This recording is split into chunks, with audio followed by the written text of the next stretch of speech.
Assalamualaikum warahmatullahi wabarakatuh. Alhamdulillah. Alhamdulillahilladzi yabda'ul khalqa thumma yu'iduh wa huwa ahwanu alaih. Walahul mathalul a'la fis samawati wal ard wa huwal azizul hakim. Shadaqallahul azim. Pemirsa TV Muhammadiyah yang dirahmati dan diberkahi oleh Allah Subhanahu wa Ta'ala. Pada beberapa kesempatan yang lalu, Presiden kita, Bapak Presiden Prabowo Subianto, telah berpendapat saat bertemu atau berjumpa dengan Presiden Prancis, Presiden Macron, bahwasannya presiden kita menyampaikan jika rakyat dan negara Palestina mendapatkan kemerdekaan atau diakui kemerdekaannya oleh Israel dan dunia dan oleh PBB, maka Indonesia siap untuk merajut kembali, untuk menyambung kembali hubungan bilateral dengan negara Israel. Begitulah apa yang disampaikan oleh Bapak Presiden Prabowo Subianto kepada Presiden Prancis agar disampaikan kepada Presiden atau Perdana Menteri Israel. Lalu kemudian beberapa ormas telah menyatakan pendapat setuju akan hal itu, jamaah sekalian. Di antaranya ada ormas kita yang tercinta, yakni Ormas Muhammadiyah. Kemudian ada juga Ormas Nahdlatul Ulama dan sebagainya. Tentunya Ustadz di sini sangat-sangat mendukung akan statement Bapak Presiden kita, Bapak Prabowo Subianto. Yang mana selama Palestina diakui kemerdekaannya baik oleh Israel maupun PBB dan seluruh dunia, maka jika memang disyaratkan untuk melakukan atau merajut kembali hubungan bilateral dengan Israel, maka tidak mengapa. Ya, Ustadz sangat-sangat sependapat. Untuk itu jamaah sekalian, kalau kita tidak setuju dengan statement itu, tidak setuju dengan pendapat itu, yo mbok yao, tidak perlu kita kemudian menghujat sana sini. Yo mbok yao, kita tidak perlu kemudian kita menghina sana sini.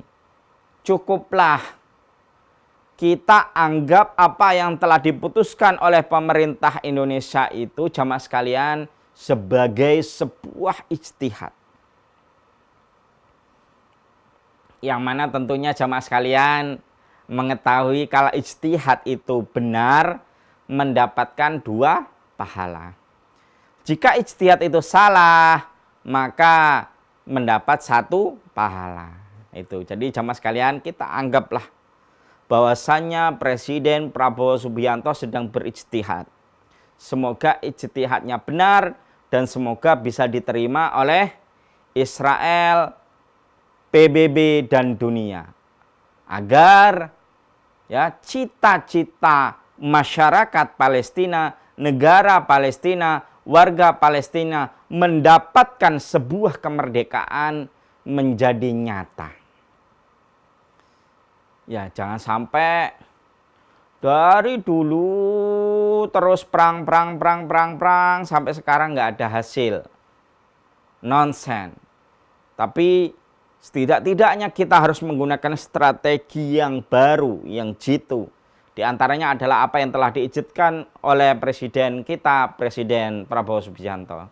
Untuk itu jamaah sekalian, sebagaimana tadi yang telah Ustaz sampaikan, maka kajian kali ini berkaitan tentang fitnah akhir zaman part 4. Ya, ini kita singgung tentang fitnah yang ada kaitannya dengan negara Palestina. Adapun hadis pertama yakni sebagaimana berikut.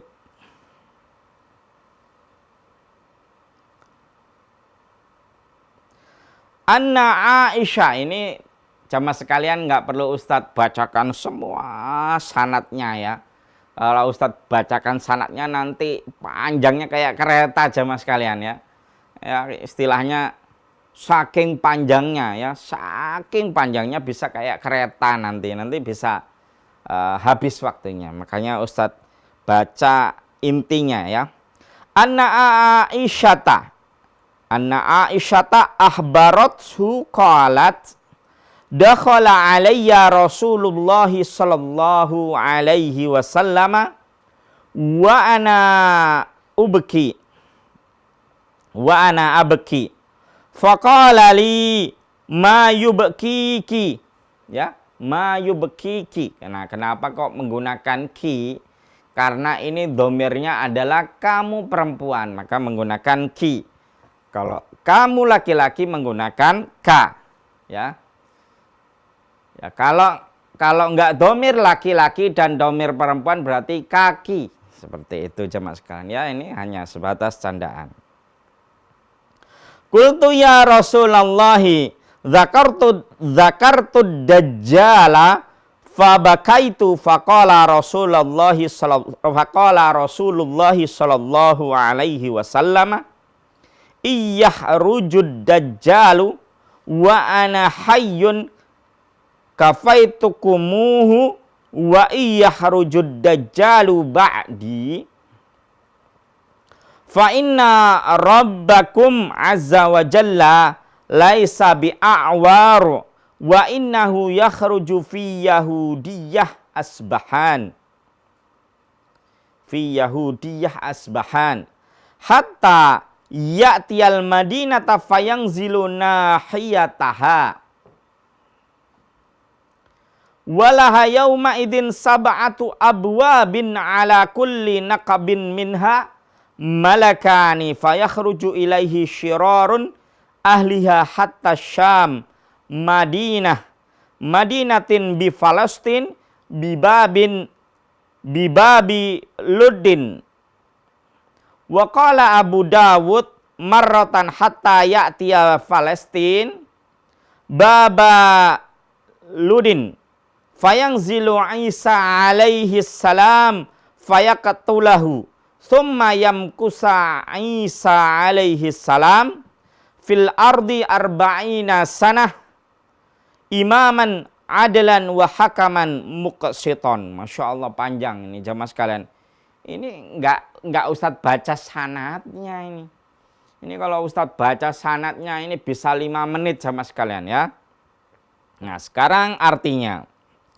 Telah mengabarkan kepadanya bahwa Aisyah telah mengabarkan bahwasannya Rasulullah Shallallahu Alaihi Wasallam menemuiku ketika saya sedang menangis. Ya ini sebelum kita melanjutkan kajian ke next ya, ke next tema, ke next kajian, mari kita simak tayangan yang berikut ini. Pemirsa Telkomsel yang dirahmati dan diberkahi oleh Allah. Lalu beliau bersabda kepadaku, yakni kepada Aisyah, apa yang membuatmu menangis? Jadi Nabi itu bertanya kepada Aisyah, wahai Aisyah, apa yang membuatmu menangis? Gitu. Lalu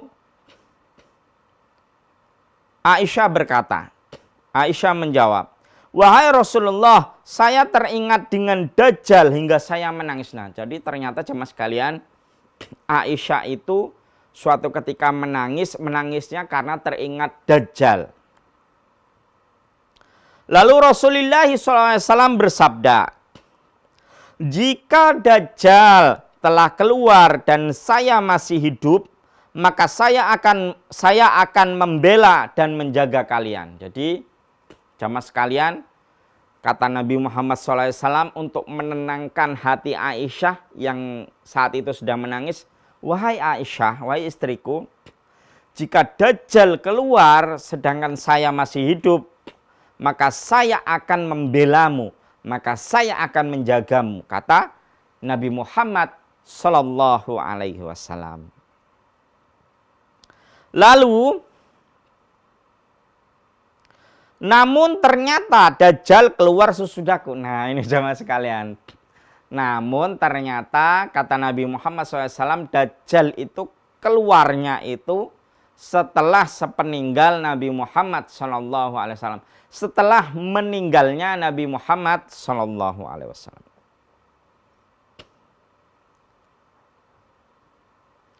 Lalu, maka sesungguhnya Tuhan kalian Azza wa Jalla tidaklah buta sebelah, bermata satu. Dan Dajjal akan keluar di Yahudi Asbahan hingga ia datang ke Madinah. Nah ini.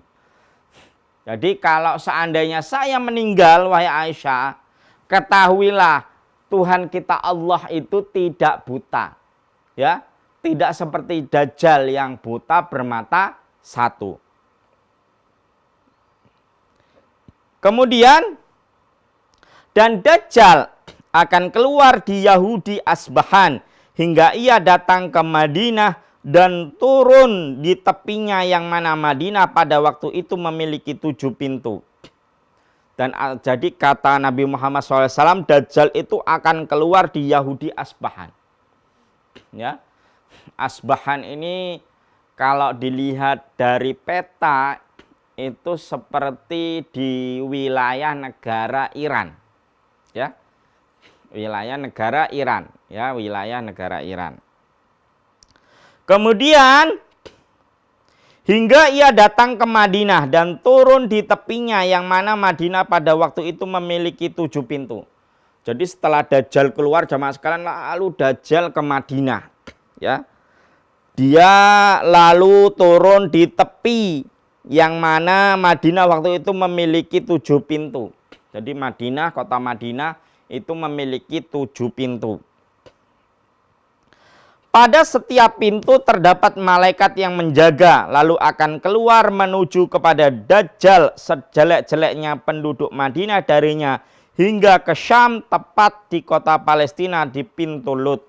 Nah, ketika Dajjal berkunjung atau menuju kota Madinah, maka di setiap pintu kota Madinah yang tadi ada 7 pintu itu dijaga oleh para malaikat, biar Dajjal itu nggak bisa masuk kota Madinah. Dan saat itu ternyata jamaah sekalian, banyak juga orang yang kemudian tertipu oleh Dajjal. Makanya orang-orang kemudian ada beberapa dan banyak yang mengikuti Dajjal. Dajjal mau masuk ke kota Madinah nggak bisa, kemudian Dajjal pergi ke arah Palestina dengan pengikutnya. Pengikutnya ya para manusia yang percaya dengan Dajjal.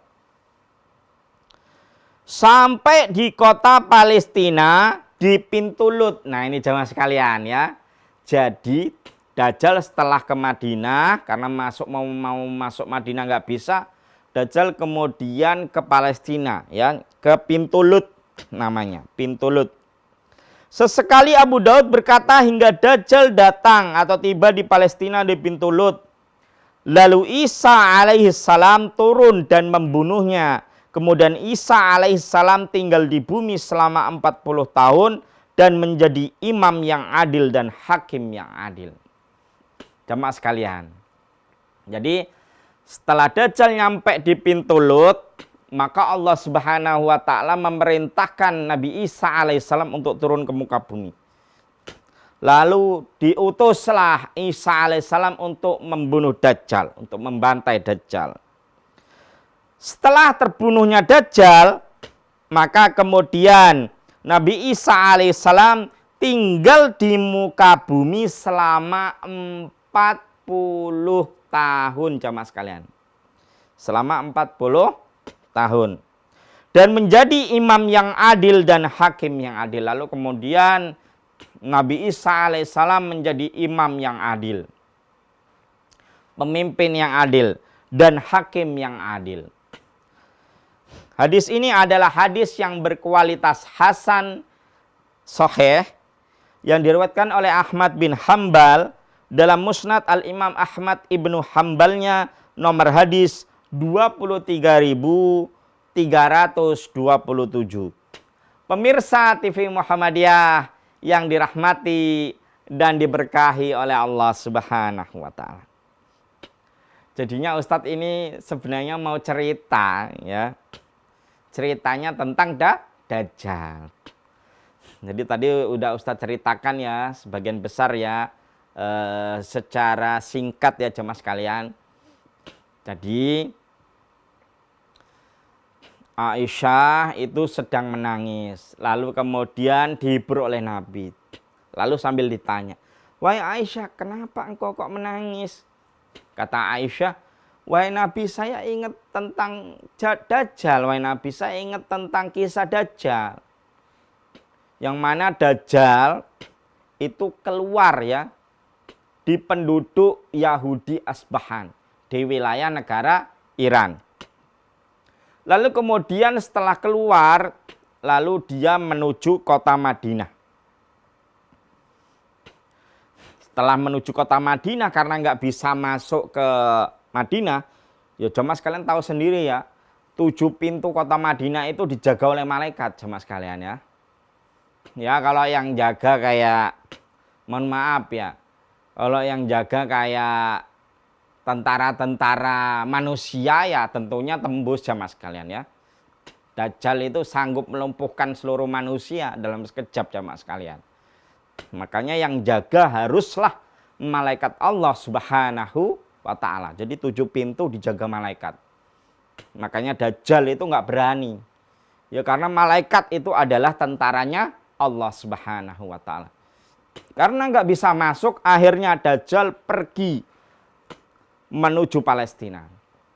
Diikuti oleh para pengikutnya, para pengikut manusia-manusia yang buta tuli, yang tidak mengenal Islam, yang tidak mengikuti petunjuk Al-Quran dan hadis Nabi Muhammad SAW. Lalu sampailah Dajjal di sebuah pintu Lut. Ketika sampai Dajjal di pintu Lut, maka Allah Subhanahu wa ta'ala kemudian memerintahkan Nabi Isa alaihissalam untuk turun di muka bumi dan untuk membunuh Dajjal.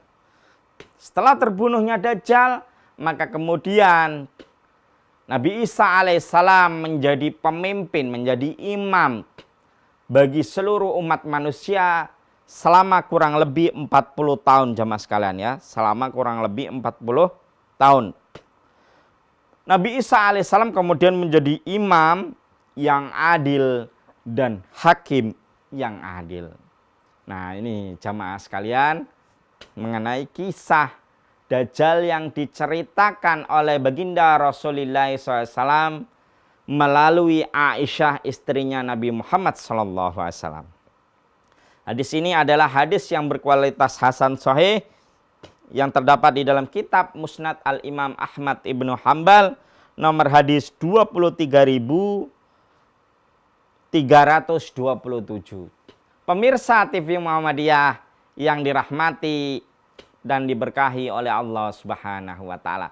Sebelum kita melanjutkan pembahasan kajian syarah hadis saya ini, mari kita simak setelah tayangan berikut. Pemirsa TV Muhammadiyah yang berbahagia. Itulah kenapa jamaah sekalian, kenapa kok Palestina itu sangat-sangat berarti bagi umat Islam. Kenapa kok Palestina itu sangat-sangat memiliki arti yang sangat penting bagi umat Islam? Karena Dajjal nanti, suatu saat nanti, entah kapan tahunnya, Ya Ustadz nggak berani menyampaikan. Tahun sekian 2045 atau 2050 Ustadz nggak berani menyampaikan itu. Karena ini adalah rahasia Allah Subhanahu wa Ta'ala. Jadi Ustadz hanya menyampaikan nanti, suatu saat nanti, ketika Dajjal berada di pintu Lut, ya, yang berada di daerah Palestina, wilayah Palestina, maka kemudian Nabi Isa alaihissalam akan diturunkan di muka bumi jamaah sekalian. Lalu Dajjal akan dibantai, akan dibunuh oleh Nabi Isa alaihissalam. Itulah kenapa jamaah sekalian, Palestina itu begitu penting artinya, begitu penting, sangat-sangat penting bagi seluruh umat Islam. Ya, kalau Palestina kita serahkan kepada Israel, kalau Palestina kita berikan secara sukarela kepada Israel, lalu bagaimana nasib Dajjal nanti di akhir zaman jamaah sekalian? Bagaimana nanti skenario Allah ini akan berjalan? Ini kan skenario Allah Subhanahu wa Ta'ala. Allah sudah menskenariokan sebagaimana ini agar nanti kelak terjadi dan agar nanti Dajjal dimusnahkan oleh Nabi Isa alaihissalam. Jemaah yang dirahmati dan diberkahi oleh Allah. Untuk itu yuk mulai saat ini atau mulai sejak dulu kala atau mulai sejak zaman bahula lah ya, sampai sekarang dan seterusnya, jangan kita biarkan jamaah sekalian tanah Palestina jatuh kepada Israel. Jangan biarkan. Ya, khususnya pintu Lut. Nah, ini pintu Lut ini adalah sesuatu yang gaib. Kita tidak akan tahu ada di mana ini pintu Lut ini. Hanya Allah Subhanahu wa Ta'ala yang tahu. Lalu itu jamaah sekalian, yuk kita dukung sepenuhnya Palestina untuk mendapatkan kemerdekaannya. Karena nanti fitnah Dajjal ketika terjadi, maka di Palestina lah Dajjal akan dihempaskan oleh Nabi Isa alaihissalam atas seizin Allah Subhanahu wa Ta'ala.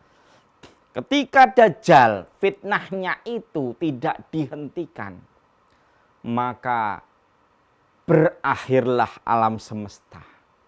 Maka hancurlah sudah alam semesta. Semuanya akan dibantai oleh Dajjal. Alam semesta akan dirusak, dihancur leburkan oleh Dajjal. Kalau tidak diselesaikan oleh Nabi Isa alaihissalam di tanah Palestina. Yang pasti jamaah sekalian, pintu Lut adalah sesuatu yang gaib. Dimanapun letaknya, di bagian sebelah mana wilayah Palestina, hanya Allah Subhanahu wa Ta'ala yang mengetahui. Pemirsa TV Muhammadiyah yang dirahmati dan diberkahi oleh Allah. Untuk itu jemaah sekalian, kita perlu juga harus mengetahui kisah Dajjal itu. Jadi ternyata Dajjal itu punya kisah yang panjang. Bagaimana dia nanti keluar, bagaimana kemudian dia setelah keluar dia akan menuju kemana, kemudian setelah itu dia mau ke pintu mana, apakah dia bisa masuk ke kota Mekah, kota Madinah? Jawabannya tidak, karena dijaga oleh malaikat Allah Subhanahu wa Ta'ala. Dan kita harus mengetahui kisah-kisah ini jamaah sekalian, walaupun kisah ini adalah sesuatu yang gaib, tapi kisah ini adalah sejarah yang nyata bagi umat Islam. Sejarah yang akan nanti terjadi di masa datang. Sejarah yang nanti akan menentukan nasib umat Islam di masa yang akan datang. Apakah umat Islam nanti jamaah sekalian akan selamat dari fitnah Dajjal? Ataukah umat Islam nanti akan hancur oleh fitnah Dajjal? Itu jemaah sekalian, kisah ini harus kita jadikan pelajaran. Kita tanamkan dalam hati dan sanubari kita. Lalu kita amalkan, kita dukung sepenuhnya masyarakat dan rakyat Palestina. Pemirsa TV Muhammadiyah yang dirahmati dan diberkahi oleh Allah. Kita sekarang beranjak ke hadis kedua.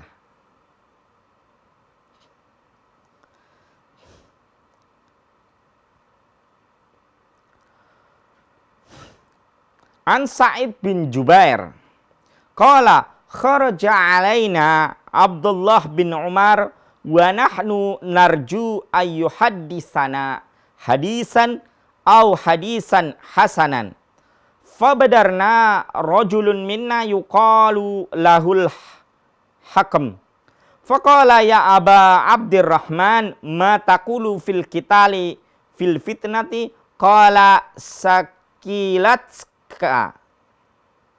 ummuka wa hal tadri mal fitnatu inna Muhammadan sallallahu alaihi wasallama kana yuqatilul musyrikina faqana ad-dukhulu fihim au fi dinihim fitnatan walaysa ka qitalikum 'alal mulki. Masya Allah. Ini hadisnya jamaah sekalian lebih pendek dari hadis yang sebelumnya. Tapi hadisnya jemaah sekalian sangat dalam maknanya. Telah menceritakan kepada kami Sa'id bin Jubair, Sa'id bin Jubair berkata, Abdullah bin Umar pernah mengunjungi kami. Abdullah bin Umar ini jemaah sekalian adalah anaknya Khalifah Umar bin Khattab. Abdullah bin Umar pernah mengunjungi kami dan sebenarnya kami sangat berharap ia mau menyampaikan satu hadis sahih atau satu hadis hasan. Jadi kata Sa'id bin Jubair, Abdullah bin Umar itu pernah mengunjungi para tabi'in. Ya, pernah mengunjungi Sa'id bin Jubair. Lalu Sa'id bin Jubair ini ternyata punya harapan, berharap kalau Abdullah bin Umar bakal mau menceritakan sebuah hadis yang sahih atau hasan dari Nabi Muhammad sallallahu alaihi wasallam.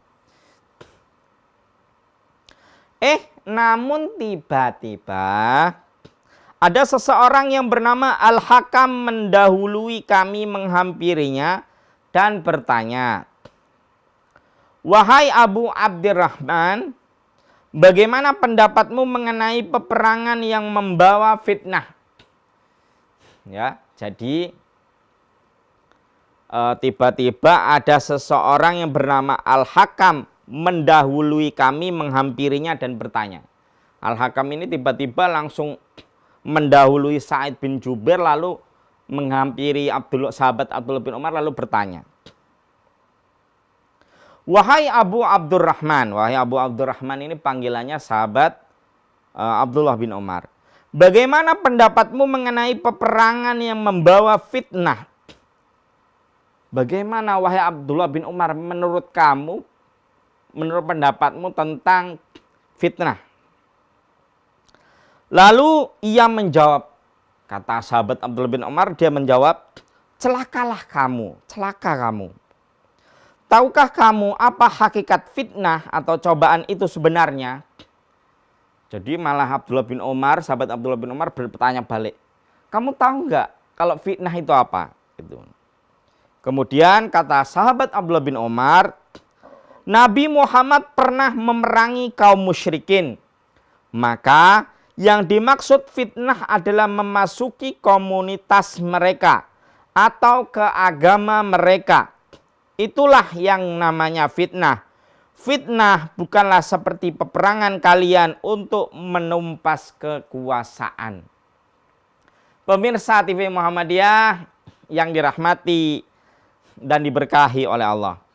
Jadi ternyata kata sahabat Abdullah bin Umar, namanya fitnah itu tidak hanya dalam bentuk peperangan.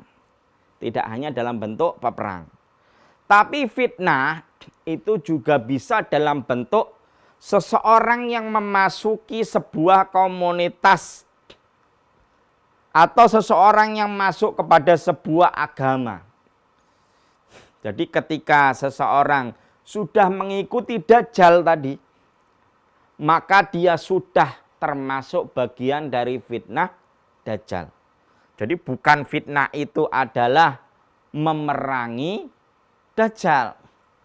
Ya, bukan memerangi Dajjal belaka, tapi termasuk orang yang mengikuti ya Dajjal yang menjadi pengikut Dajjal, maka itulah bagian dari fitnah Dajjal. Pemirsa TV Muhammadiyah, sebelum kita melanjutkan kajian selanjutnya, mari kita simak tayangan yang berikut. Pemirsa TV Muhammadiyah yang dirahmati dan diberkahi oleh Allah. Al-Imam Al-Hafidh Ibnu Hajar Al-Asqalani berkata di dalam kitab Fathul Bari, Syarah Sahih Al-Bukhari. Beliau ketika menerangkan tentang Thaqilatka ummuka, kemudian walaisaka kitalikum alal mulki. Nah, maka kemudian kalau kita tarik sebuah garis kesimpulan, kalau kita tarik sebuah garis besar, kenapa? Ya.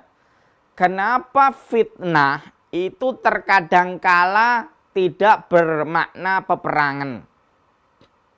Karena jamaah sekalian yang dirahmati dan diberkahi oleh Allah, fitnah bisa menimpa kita semua. Baik ustadz, jamaah sekalian, baik presiden, baik gubernur, bupati, wali kota, camat, ya, kemudian kades dan seterusnya. Ya, karena fitnah bisa menimpa semua, siapapun. Sehingga fitnah maknanya tidak melulu sebuah peperangan. Begitu pula jemaah sekalian, kalau kita kaitkan kepada fitnah Dajjal, maka fitnah ini adalah fitnah peperangan. Begitu pula juga bisa dimaknai orang yang mengikuti atau yang menjadi pengikut Dajjal nanti di hari akhir kelak, maka dia telah memasuki, telah menjadi bagian dari fitnah Dajjal. Jadi dalam satu sisi, fitnah itu memang maknanya peperangan, yakni peperangan antara Nabi Isa alaihissalam melawan Dajjal, yang kemudian dimenangkan oleh Nabi Isa alaihissalam. Di sisi yang lain, fitnah juga maknanya tidak melulu ya bermakna peperangan. Fitnah dimaknai dengan sebuah atau seseorang atau sekelompok manusia yang kemudian mengikuti Dajjal, yang kemudian menjadi pengikut Dajjal, yang kemudian setia kepada Dajjal karena tertipu dengan tipuan Dajjal, maka mereka itulah orang-orang yang sedang terkena fitnah Dajjal. Jamaah yang dirahmati dan diberkahi oleh Allah. Sebagai closing statement, pada hadis ketiga, maka kita akan bisa menarik sebuah garis kesimpulan. Yakni hadisnya ini adalah hadis sahih diriwayatkan oleh Al-Bukhari di dalam kitab Sahih Al-Bukhari. Ini Ustadz bacakan ya, mohon maaf jamaah sekalian, Ustadz bacakan Indonesia saja karena nanti kalau dibacakan Arabnya habis waktunya. Kata Syu'bah dari Amr, aku mendengar Jabir bin Abdullah berkata, Mu'az bin Jabal, sahabat Nabi Muhammad SAW, pernah sholat bersama Nabi. Dia lalu kembali pulang dan mengimami kaumnya sholat isya dengan membaca surat Al-Baqarah. Kemudian ada seorang laki-laki keluar dan pergi. Mu'az seakan menyebut orang tersebut dengan keburukan. Kejadian ini kemudian sampai kepada Nabi Muhammad SAW, maka beliau pun bersabda, apakah engkau akan membuat fitnah, wahai Mu'az bin Jabal? Kemudian Nabi Muhammad SAW kembali bertanya, apakah engkau akan membuat fitnah, wahai Mu'az bin Jabal? Lalu untuk ketiga kalinya Nabi Muhammad SAW bertanya kepada Mu'az, apakah engkau akan membuat fitnah, wahai Mu'az bin Jabal? Lalu kemudian beliau memerintahkan Mu'az untuk membaca 2 surat saja dari pertengahan Al-Mufassal. Amru berkata, namun aku tidak hafal kedua surat tersebut. Jamaah yang dirahmati dan diberkahi oleh Allah. Kenapa kau Ustadz hubungkan tentang fitnah Dajjal dengan fitnah yang berkaitan dengan sahabat Mu'az bin Jabal? Karena ketika kita menjadi imam sholat, ini Ustadz analogikan, ketika kita menjadi seorang imam sholat. Lah kok kita ngimamin panjang sekali bacaannya jamaah sekalian. Maka kemudian salah seorang makmum kita tidak kuat karena misalnya faktor 1 usia yang tua. 2 misalnya ada anak-anak kecil yang sulit diatur misalnya. Maka kemudian mereka berpisah dari shaf sholat sendiri. Maka imam tersebut telah membuat fitnah. Dan fitnah ini tidak dimaknai dengan peperangan jamaah sekalian. Jadi kalau Ustadz tarik garis kesimpulan, sebagai seorang pemimpin, baik pemimpin negara, pemimpin atau pemimpin agama, maka kita tidak boleh salah strategi. Tidak boleh salah mengambil kebijakan. Tidak boleh salah mengambil sebuah kebijakan atau keputusan. Kenapa jamaah sekalian? Karena ketika kita sebagai seorang pemimpin mengambil kebijakan yang salah, mengambil keputusan yang salah, maka akibatnya akan sangat fatal. Misalnya, rakyat kita yang kemudian menyimpang. Ada beberapa rakyat kita yang kemudian memberontak. Dan ada beberapa rakyat kita yang kemudian tidak mau menaati kita sebagai pemimpin. Makanya jamaah sekalian, ini Ustadz berwasiat kepada seluruh pemimpin negeri, baik negeri Indonesia maupun negeri di seluruh dunia. Jangan sampai kita salah mengambil keputusan. Jangan sampai kita salah mengambil kebijakan. Karena kalau kita salah mengambil keputusan, salah mengambil kebijakan, maka rakyat pasti akan memberontak. Maka rakyat pasti akan bersuara. Maka rakyat pasti akan mengangkat tangannya untuk menyuarakan keadilan. Ini juga bagian dari fitnah. Fitnah yang telah dilakukan oleh seorang pemimpin. Makanya jamaah sekalian, kalau kita ingin jadi pemimpin yang mustaqim, pemimpin yang soleh, pemimpin yang baik bagi umat kita di akhir zaman ini, kita jangan sampai salah memutuskan. Kita jangan sampai salah mengeluarkan kebijakan.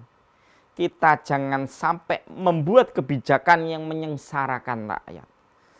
Karena rakyat, sebagaimana kita ketahui, adalah suara Tuhan, wakil Tuhan.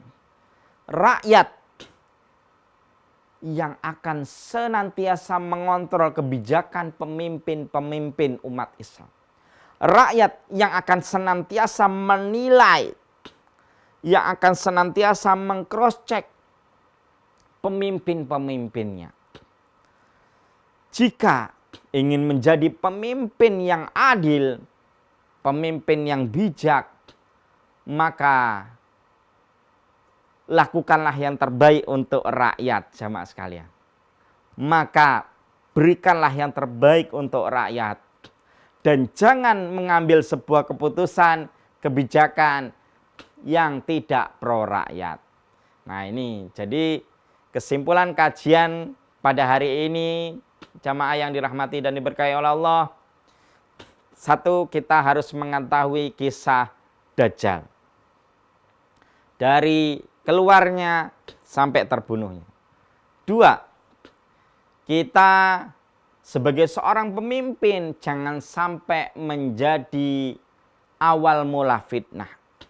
Yang mana awal mula fitnah ini nanti yang akan terciptanya sebuah pemberontakan, yang akan terciptanya sebuah orasi-orasi atau ketidakpuasan rakyat kepada pemimpinnya.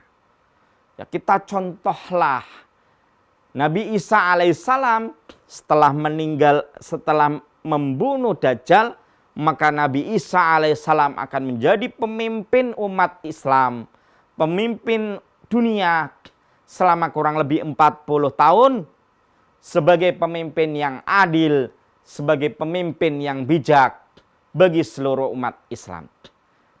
Mari kita menunggu kedatangan Nabi Isa alaihissalam dan mari kita menunggu kedatangan Al-Imam Al-Mahdi. Sekian dari Ustadz yang fakir ilmu. Semoga apa yang Ustadz sampaikan bermanfaat. Assalamualaikum warahmatullahi wabarakatuh.